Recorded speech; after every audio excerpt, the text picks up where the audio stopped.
Shalom, selamat pagi anak-anak semuanya. Selamat pagi anak-anak kelas 6. Hari ini kita akan melanjutkan pelajaran kita dari unsur-unsur ibadah. Pada minggu yang lalu, Bapak menugaskan kalian untuk membuat video kalian bernyanyi dengan ekspresi yang benar, dengan penghayatan yang baik. Tetapi ada beberapa di antara kalian itu belum menyelesaikan tugasnya dengan baik, ya. Ada yang masih asal bernyanyi, ada yang masih asal apa ya, belum menghayati lagunya dengan baik. Kemudian Bapak menugaskan kalian waktu itu juga berdoa. Ada juga yang belum mampu untuk berdoa dengan baik. Terus yang terakhir ini Bapak menugaskan kalian untuk berkhotbah. Ada temannya melihat tugas temannya yang lain, terus, padahal tugas temannya yang dilihatnya itu pun salah, dia ikuti, dia contek. Ada juga tugas temannya sudah benar, terus dia tinggal contek saja, tidak menonton videonya, tidak memahami penugasannya, akhirnya hanya mencontek-mencontek. Jadi anak-anak sekalian, Bapak menghimbau, ya, video pembelajaran kita tidak terlalu panjang. Jadi tolong untuk, didengarkan dengan baik karena Bapak menjelaskan hal-hal yang penting di dalam ibadah kita kepada Tuhan. Dan hari ini kita akan berbicara tentang dan membahas tentang pengakuan iman rasuli. Bagaimana kita akan mempelajarinya? Sebelumnya mari kita berdoa. Tuhan Yesus yang baik, hari ini kami datang kepadamu menyatakan rasa syukur kami atas kebaikan Tuhan dalam hidup kami. Tuhan Yesus, kami siap untuk belajar. Tuhan berkati kami untuk mau mendengar pelajaran kami dengan baik dan juga melakukannya di dalam kehidupan. Dalam nama Tuhan Yesus kami berdoa. Amin. Anak-anak sekalian, pada pelajaran yang akan kita lanjutkan, yakni dari unsur-unsur ibadah, ya, unsur-unsur ibadah. Setelah kita membahas yang pertama waktu itu berdoa, terus yang kedua kita membahas tentang bernyanyi, ya, terus kita membahas tentang Alkitab dan khotbah, terus kita hari ini membahas tentang pengakuan iman rasuli. Anak-anak mungkin Bapak harus sampaikan, tidak semua memang gereja mengucapkan pengakuan iman rasuli di setiap ibadah mereka. Tidak semua gereja mewajibkan atau mengharuskan mengucapkan pengakuan iman rasuli. Tetapi ada gereja-gereja tertentu yang mengharuskan itu masuk di dalam ibadah. Ya. Jadi mengapa ada yang menggunakan pengakuan iman rasuli, mengapa ada yang tidak? Karena apa? Karena gereja-gereja itu memiliki hak untuk membuat tata ibadahnya sendiri. Gereja-gereja itu tertentu ya memiliki hak dan juga memiliki kewenangan untuk membuat tata ibadah gerejanya masing-masing. Jadi, yang tidak bisa hilang dari ibadah itu adalah bernyanyi, berdoa, dan yang paling utama ialah pembacaan kitab suci dan juga khotbah. Tetapi masalah pengakuan iman rasuli itu ada beberapa yang diwajibkan di gereja tertentu, ada yang tidak. Tetapi sekalipun di gerejamu itu diwajibkan atau di gereja temanmu tidak diwajibkan, Bapak akan menjelaskan mengapa pengakuan iman rasuli itu penting. Oke, anak-anak sekalian, perhatikan dengan baik.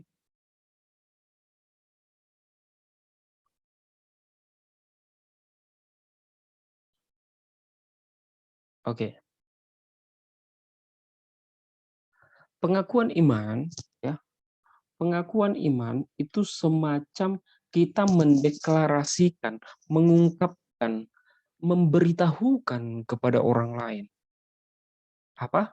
Kita sedang mengatakan sesuatu untuk didengar oleh orang lain.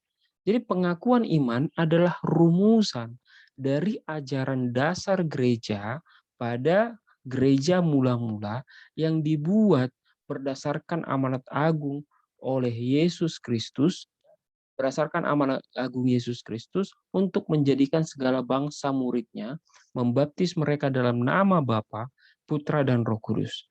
Dalam Matius 28 ayat 18 sampai 20 dikatakan, "Pergilah ke seluruh penjuru bangsa, jadikanlah semua bangsa menjadi muridku, dan baptislah mereka di dalam nama Allah Bapa, Anak, dan Roh Kudus."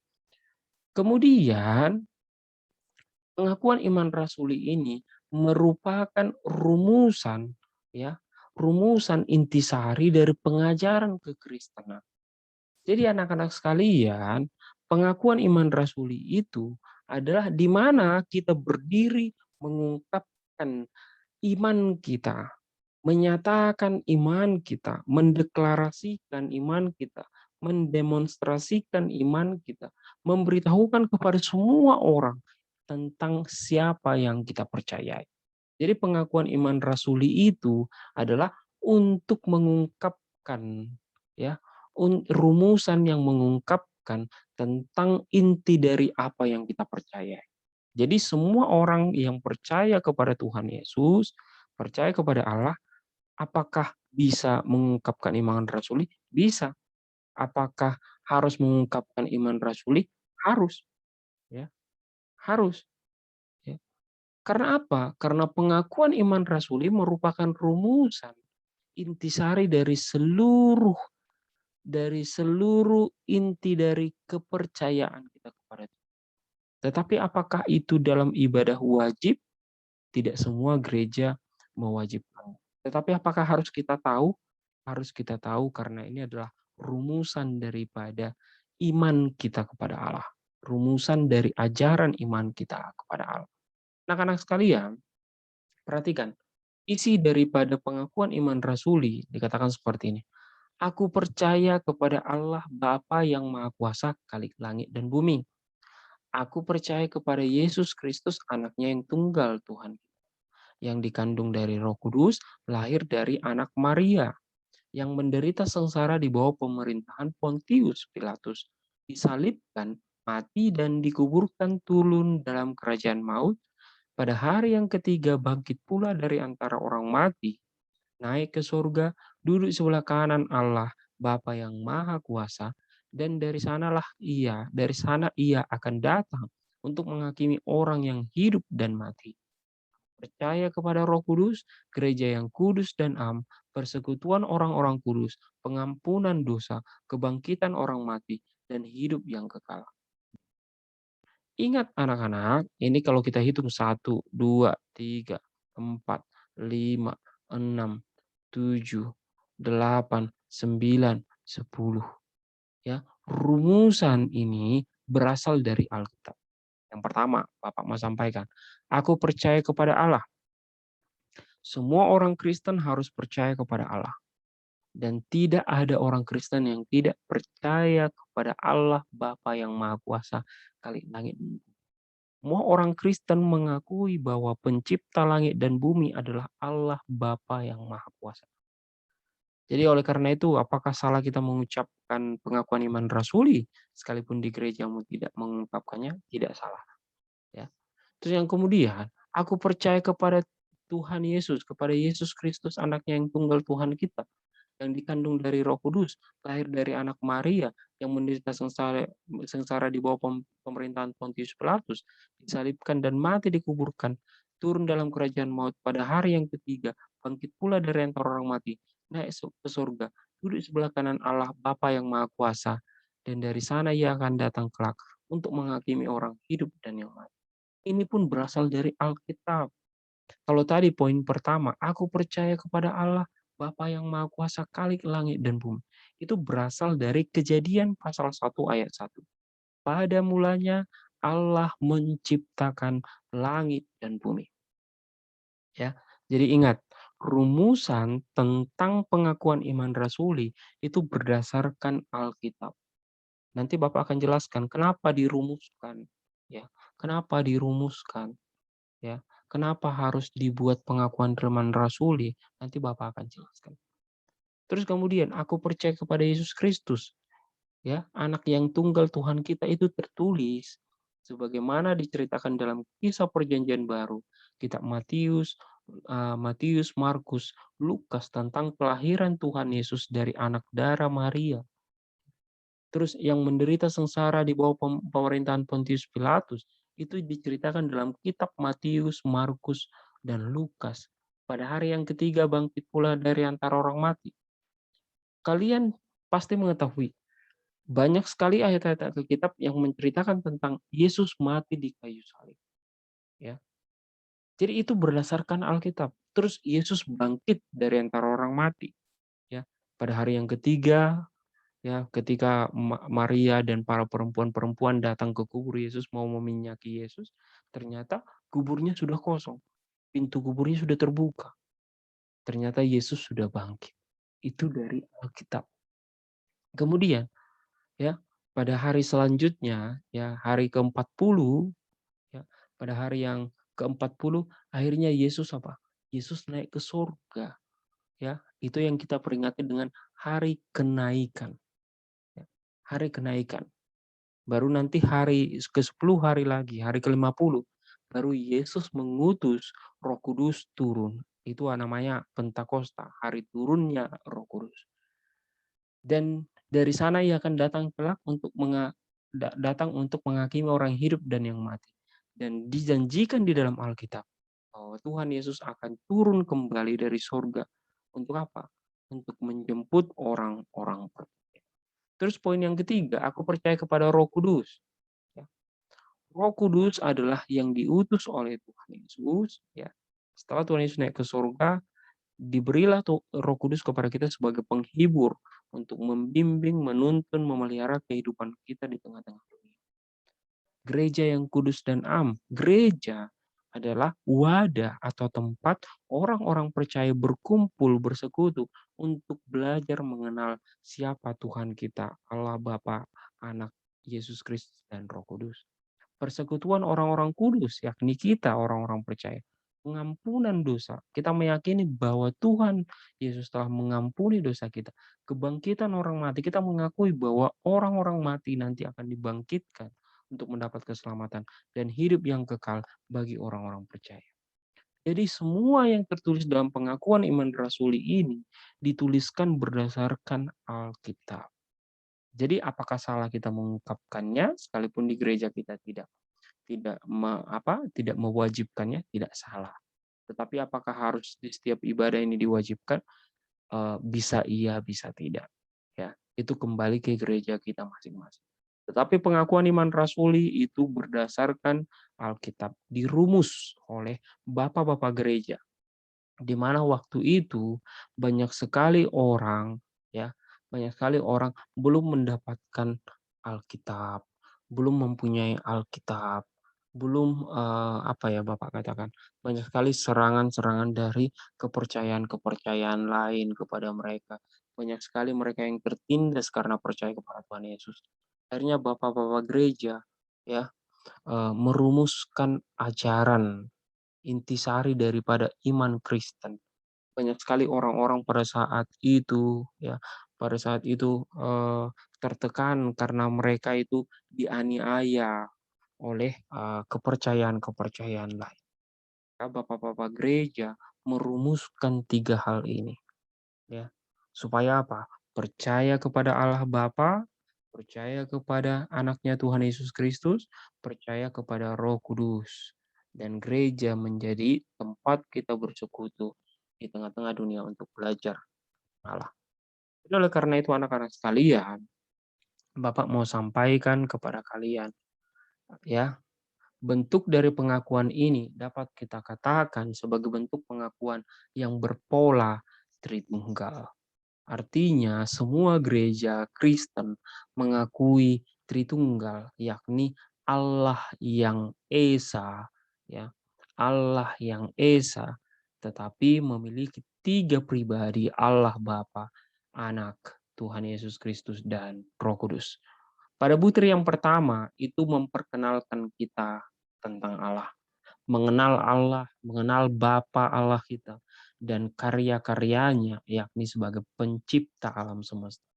Pada butir yang kedua, ya, sampai yang ketujuh, itu berbicara tentang Yesus Kristus sebagai juru selamat, sebagai firman Allah, dan juga karyanya, yakni menebus orang-orang berdosa. dia harus mati di kayu salib, dia bangkit pada hari yang ketiga, terus kemudian dia naik ke surga. Terus pada butir C, ya, butir yang kedelapan itu mengenai Roh Kudus, yakni Roh Kudus sebagai pemelihara kehidupan kita dan karyanya, gereja menjadi tempat kita bersama-sama berkumpul di dalam memuji Tuhan. Jadi, anak-anak sekalian, dengan demikian, pengakuan iman ini adalah pengakuan kepada Allah yang Esa, Bapa, firman-Nya yang kekal, ya, Putra, Anak Putra, yakni Yesus Kristus, dan Roh Kudus sendiri yang berada di dalam diri Allah. Keyakinan akan Tritunggal atau Trinitas, yakni Allah yang Esa, memiliki firman dan roh yang kekal. Itu menjadi kesimpulan dari semua kepercayaan iman Kristen. Salah mengerti makna Tritunggal Maha Kudus, itu akan mengacaukan pengertian kita akan kepercayaan kebenaran itu sendiri. Jadi oleh karena itu anak-anak, pengakuan iman rasuli adalah rumusan intisari dari seluruh kepercayaan iman Kristen. Ya. Dari ke-12 butir ya yang kita sudah pelajari tentang pengakuan iman rasuli, ini menunjukkan yang paling banyak itu membicarakan tentang Yesus Kristus. Menunjukkan bahwa inti daripada keimanan kita kepada Allah, kepada Roh Kudus, itu di dalam Tuhan Yesus Kristus. Jadi dapat dikatakan bahwa inti daripada keimanan Kristen itu ada kepada Kristus atau kepada Tuhan Yesus. Terus dalam Yesus Kristuslah secara objektif manusia diselamatkan. Hanya oleh karena karya keselamatan Tuhan Yesuslah manusia dapat diselamatkan. Dia yang turun dari sorga, menjadi manusia, menjelma, sudah menjadi sama dengan manusia, kemudian dia disalibkan, kemudian dia dikuburkan karena mati, menanggung dosa manusia, kemudian dia tidak mati begitu saja, tapi dia bangkit karena dia Allah. Dia bangkit dan naik ke sorga, kemudian mengutus Roh Kudus untuk memelihara kehidupan kita. Oleh karena itu anak-anak sekalian, Bapak menghimbau sekali, sekalipun di gerejamu tidak diwajibkan pengakuan iman rasuli, kamu harus tahu ini, karena ini berdasarkan Alkitab. Ya, kamu juga harus menghafalnya, karena itu bagian daripada intisari keimanan kita sebagai orang Kristen. Jangan ada yang mengatakan, Pak, di gerejaku tidak ada menyebutkan begitu. Itu bukan menjadi alasan kamu tidak mengetahui inti daripada keimanan Kristen. Oke anak-anak, oleh karena itu tugas kalian ialah membuat sebuah video, menghafalkan pengakuan iman rasuli. Ya, menghafalkan pengakuan iman rasuli. Bagi yang beragama Katolik, silakan membuat video menghafal pengakuan iman rasuli berdasarkan iman Katolik. Ya, tetapi yang Kristen Protestan, ya, atau yang Kristen, ya, Bapak meminta kalian untuk menyebutkan pengakuan iman rasuli secara Kristen. Itu saya tugas kita anak-anak hari ini, membuat video menghafal pengakuan iman rasuli. Jadi oleh karena itu, inti dari semua inti dari semua kepercayaan kita kepada Allah adalah percaya kepada Allah Bapa, percaya kepada Yesus Kristus, dan percaya kepada Roh Kudus. Allah Tritunggal, Allah Trinitas. Oke anak-anak, sampai di sini pelajaran kita hari ini. Tuhan Yesus memberkati. Mari kita berdoa. Tuhan Yesus, terima kasih atas kebaikan-Mu dalam kehidupan kami. Kami mengakui Allah Bapa sebagai pencipta dari segala sesuatu yang ada di dunia ini. Yesus Kristus menjadi penyelamat kami atas dosa-dosa kami. Dan Roh Kudus yang memelihara kehidupan kami sampai nanti kami akan dijemput oleh Tuhan Yesus ke surga. Terima kasih Bapa dalam surga, berkatilah orang tua kami yang berjalan mencari nafkah untuk kebutuhan kami. Berilah mereka kesehatan, kekuatan, dan rezeki ya Tuhan. Dan juga berilah mereka kekuatan di tengah-tengah pandemi ini, di tengah-tengah begitu sulitnya kehidupan ya Tuhan. Biarlah Engkau senantiasa memelihara kami, keluarga lepas keluarga. Berikan kami kepintaran, kepandaian untuk mengerti dengan baik pelajaran kami ya Tuhan. Terlebih kami boleh melakukannya dalam kehidupan. Kami mau mengatakan kepada dunia bahwa kami memiliki Allah pencipta. Kami memiliki Tuhan Yesus yang menyelamatkan kehidupan manusia dari dan Roh Kudus yang senantiasa memelihara kehidupan. Itulah ajaibnya, kuasanya, maha besar, maha hadir daripada Allah kami yang hidup. Terima kasih Tuhan, dalam nama Yesus kami berdoa. Amin. Anak-anak sekalian, shalom. Sampai di sini pelajaran kita. Bapak tunggu penugasannya dengan video. Sudah? Dengan video dikirimkan di grup. Oke. Shalom.